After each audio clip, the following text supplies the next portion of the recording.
Almost every day of every year, an archaeologist makes a discovery. Not all of those discoveries are noteworthy, but hey, plenty of them are. Here on this channel, we filter out the dull discoveries so we can bring you only the best. With that in mind, here's a fine selection of outstanding archaeological finds. In 2015, Robert Hemming Poulsen was laying fiber optic cable for a farmer on the Danish island of Omo. During a casual conversation, the farmer told Robert that he once found an ancient silver coin in one of his fields. As a metal detectorist, Robert's curiosity was piqued.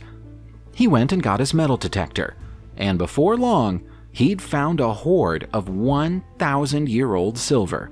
Encouraged by this, Robert called in professionals from the Zeeland Museum.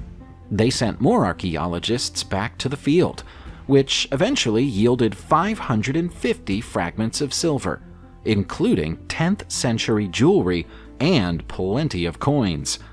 It's clear from the arrangement of the objects when they were found that they'd been deliberately buried. The archaeologists searched several areas of the farmer's land for any sign of a settlement or even an individual house from that era, but they found nothing. It's like someone just took a vast quantity of silver to a field in the middle of nowhere 1,000 years ago, buried it, and never came back. The coins come from all over Europe, including Germany, England, Poland, and Czechia. So whoever their owner was, they appear to have been very well traveled. Must Farm Quarry in Whittlesey, close to Peterborough in England, is one of the richest archaeological sites in Europe. It's even been described as the British equivalent of Pompeii. Countless archaeological artifacts have been found there over the years, but one of the most remarkable is a Bronze Age wheel that was recovered from the site in 2016. Scientists have been able to date the wheel to between 3,100 and 2,800 years ago. It's 3 feet in diameter and has been preserved so well by the silt and mud at the bottom of the quarry that it still contains part of its axle. This is the most complete example of a Bronze Age wheel ever to be discovered in Britain. Other discoveries made at the same time as the wheel included small bowls and jars, along with a wooden platter, all of which contain traces of barley, wheat, pork, and beef that the ancient inhabitants of the land lived off. The presence of the wheel is a strong indication that the people who lived here 3,000 years ago had contact with other communities who lived on drier land and may have traveled to trade with them. The historians who live on Earth about 100 years from now are likely to wonder why the people of our era thought so little of the Neanderthals. We portray them in fiction and also in some history books as grunting primitives, barely more advanced than apes, but it's becoming increasingly obvious that they were just as sophisticated as early Homo sapiens. In fact, they achieved a degree of sophistication far earlier than our species did. We can see proof of that in these decorated eagle talons, which are likely to have been worn as jewelry. They were undoubtedly made by Neanderthal hands, and those Neanderthals lived an amazing 130,000 years ago. Catching an eagle isn't easy or safe, so the mere fact that the Neanderthals could catch them and obtain the talons is proof that they had sophisticated hunting methods. The artifacts were found more than 100 years ago in a rock shelter in Kirpina, Croatia, but they were assumed to be human relics, and their age wasn't proven until a new study in 2021.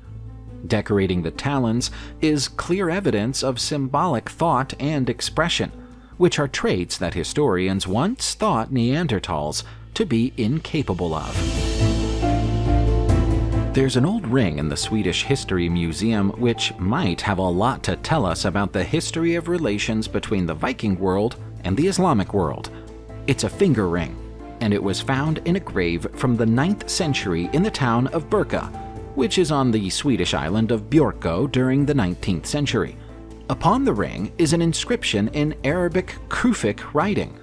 It's hard to read the lettering, but the individual letters appear to be A, 3 L's, and an H. That's been interpreted by some as a message meaning "to the approval of Allah." This is the only ring with an Arabic inscription ever to be found at an archaeological site in Scandinavia.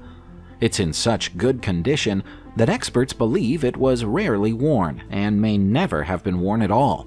It's possible that it was manufactured purely to be buried with the person in the grave. Several coins, 9th century coins from Afghanistan, were also found inside the grave, but the ring's owner was buried in traditional Swedish clothing for the era. Were they an immigrant from an Arabic land, or a Swedish convert to Islam? Unfortunately, we'll never know. Pretzels are among the favorite bar snacks of millions of people all over the world, and, of course, are enjoyed at home too. You don't have to be at a bar to eat them. People have been enjoying the snacks for centuries, and the recipe has barely changed since the day they were invented. We know that because archaeologists found a few 2,200-year-old pretzels in Germany in 2015. Nobody throws away a good pretzel, so it's likely that these few found in the city of Regensburg were discarded due to the fact that they appear to have been burned during the cooking process. It's the fact that they were burned almost to a crisp that's helped them to survive for so long. A normal pretzel would have crumbled to dust long ago.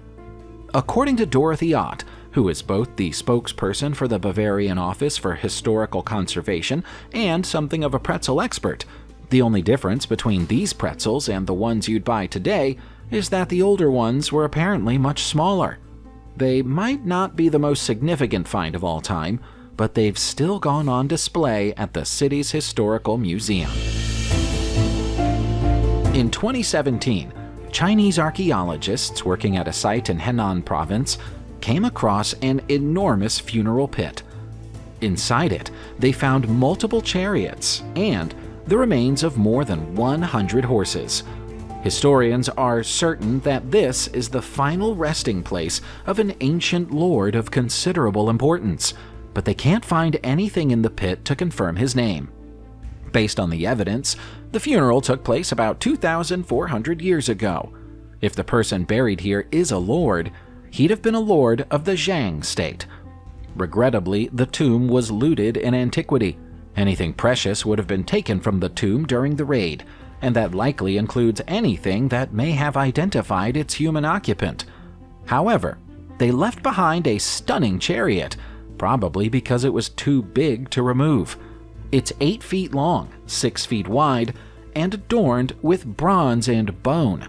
The Zhang state was once a powerful vassal state in the north of China, but it tore itself apart with a civil war and was eventually conquered during the Qin Wars of Conquest, which culminated in the founding of the Qin dynasty 2,200 years ago. Next, we have the Bedale Horde, which was found in Yorkshire, England in 2012. There are just under 50 artifacts in the Horde, all of which are Viking in origin and belong to the 9th and 10th centuries. The sword pommel is the most visually spectacular object in the Horde, although attention should also be lavished upon the many fine Viking rings, brooches, and necklaces among the collection. While historians are satisfied that the Vikings made these objects themselves, they find them unusual because of the clear signs of Russian and Anglo-Saxon influence on the pieces. The Anglo-Saxon influence is easy to explain because of where the artifacts were found, but the Russian influence is surprising. It might suggest a greater degree of communication and cultural exchange between the Russians and the Vikings 1,000 years ago than historians are currently aware of. The Horde was buried deliberately in what was probably a protective act. Coins weren't in common use in the Britain of the time, so trades and exchanges were often negotiated based on bullion weight. These artifacts might effectively have been someone's life savings.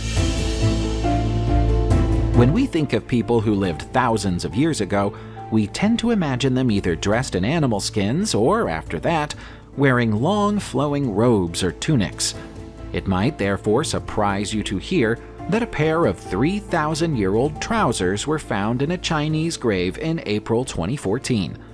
The discovery at the Yanghai graveyard close to Tarim Basin proves that humans were wearing trousers in East Asia a full 1,000 years before Jesus Christ was born. It's likely that the people of this area invented the garment, probably because they were more comfortable and practical for riding horses, and also offered a better degree of protection for delicate areas during combat than robes would. The 5,300-year-old remains of Otzi the Iceman, who was found in the Alps between Italy and Austria of 1991, were discovered complete with trouser-like garments, but they were individual leggings rather than one complete garment. These trousers, made from a brown-colored woolen cloth, are much more akin to what we would wear today. In fact, taking into account their decorative stitched design, they'd probably be considered quite fashionable. In late 2014, archaeologists working in the city of Nea Paphos in Cyprus came across a small amulet. Finding an amulet is nothing to write home about, but the inscription on the amulet got many in the archaeological community excited, and some of them are still talking about it and debating its meaning to this day. The text is 59 letters long and reads the same backwards as it does forward. At 1,500 years old, that makes it one of the earliest known examples of a palindrome. Translated into English, the inscription reads, "Yahweh is the bearer of the secret name. The Lion of Re is secure in his shrine." The reverse of the amulet is decorated with tiny images, including one of a bandaged mummy, suggesting that the creator was familiar with ancient Egyptian culture and burial rites. The general purpose of amulets at the time this one was created was to magically protect their wearers from harm or misfortune. That means that the inscription is probably a spell or a mantra, although the meaning of the precise details is lost to time. The tradition of kings, queens, and other rulers wearing crowns is one that goes back a long way in human history. To prove that, here's a discovery from Chandayan, Uttar Pradesh, India. It's a 4,000-year-old copper crown that may once have belonged to a leader of the Indus Valley civilization. This is only the second time that a crown has ever been discovered at an Indus Valley site, which might mean that the practice of wearing them was rare, even among the civilization's leaders. The crown is decorated with a faience bead and a carnelian bead, both of which are precious stones, and further underline the idea of the crown's owner being somebody of great importance. Whoever that person was, they were buried with their crown. It was still attached to their skull when the artifact was discovered. Animal bones were found inside a mud pot within the gravesite, suggesting that an unknown animal was sacrificed as part of this person's funeral ceremony. There are early signs of a habitation site about 100 feet away from the grave, so with a little more digging, we might even find this long-forgotten ruler's former palace. When is a statue not a statue? Well, how about when it's actually a corpse? That was the astonishing secret that was revealed when restoration work was performed on a 1,000-year-old Chinese statue of a sitting Buddha in 2015.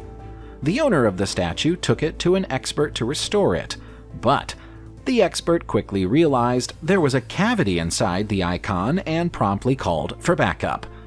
An X-ray was subsequently performed on the sculpture, revealing a human occupant in a cross-legged position. Further investigation revealed that he was wrapped in paper and covered with ancient Chinese script.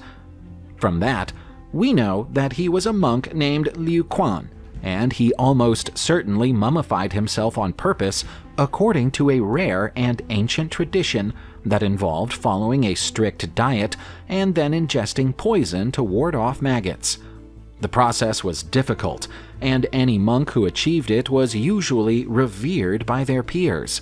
It appears that the statue was built around the remains of the monk approximately 200 years after he passed away, so it's likely that the body was exhibited in Buddhist temples without the decorative outer shell prior to that point. This unusual object has now become a museum piece. Philip Cooper spent his spare time in the summer of 2013 scanning farmland in Cwmcadnat, Wales with his metal detector. In doing so, he found 4 separate artifacts from the Bronze Age, including ingots and a hair ring. When he took his find to experts, he was surprised to be told that while he might have discovered the 4 objects separately, they were almost certainly buried together as a single hoard. Over the many centuries that have passed since then, they'd been scattered across the field by farming activity. The ingots are unusual. They're in a shape that historians call cake form and were probably intended to be used as a raw material from which tools or weapons could be made. The design is typical of the Late Bronze Age, which gives the hoard an approximate age of 3,000 years. The hair ring is a particularly fine piece, made from a bar of gold and wrapped in strips of silver to give it a two-toned look. One side of it is heavily worn, so it was likely used for many years before it was buried. The artifacts now belong to the National Museum of Wales. Subscribe to the channel, turn on the notification bell, and enjoy watching new videos on my channel. Thanks for watching, and see you soon!